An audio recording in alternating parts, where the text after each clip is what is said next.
Welcome to Snail Trail 4x4. Today we're going to be installing an ABS and brake line extender for the rear axle of the Tundra. Since we're doing the lift, you've got to extend the ABS and the brake lines just a little bit more so that you're not getting a stretch on those for when you're getting all the flex in the world. So this little bracket kit from Old Man Emu, I think it is. Old Man, I lost the paperwork. I don't know where the paperwork went. But the brackets are from Old Man Emu, and it's simple, and I'm going to show you how to do it.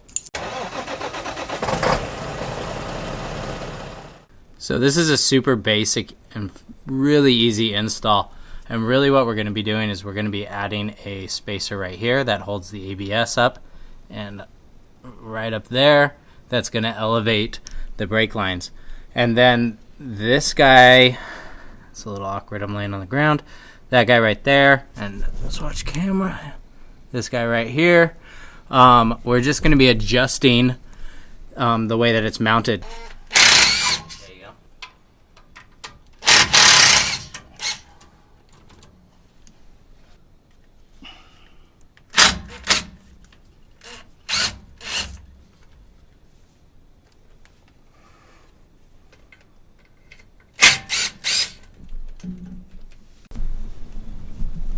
So the simple thing about that is you just flip those, and then we're going to lift them up. It's not working.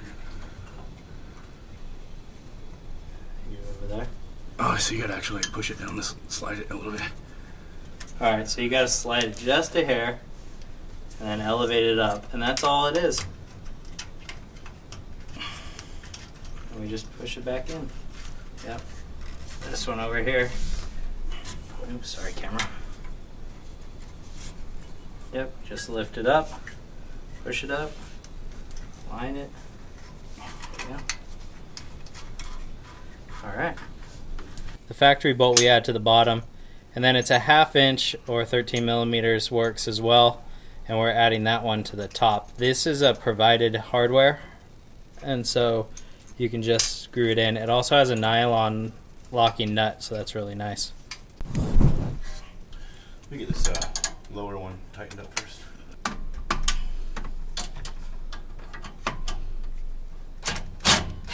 Ready? Yep. Now we got to do the ABS line, which is right here. And we're going to be lifting that one up. So this one has the U. The U shape goes on the bottom against your frame. So there's a little notch and lever on this bracket, that's the factory one, and there's a cutout for that on the provided bracket. So the bracket actually goes on the back side of this, and then you can bolt that together. And there you have it. That's just a simple little spacer lift to give you that adjustable feature there. For the brake lines, it's just lifting that up, and the ABS, it's lifting that up. So now when you get a full droop with the suspension lift, you're not maxing out those lines. So thanks for watching Snail Trail 4x4. Hammer down on that subscribe button and check out these videos that are going to be right here. Click on those. If you want to see future builds of this Tundra, it'll be down here, finishing up this Tundra lift. And I'll put the whole playlist right up on the top. Don't forget, keep crawling.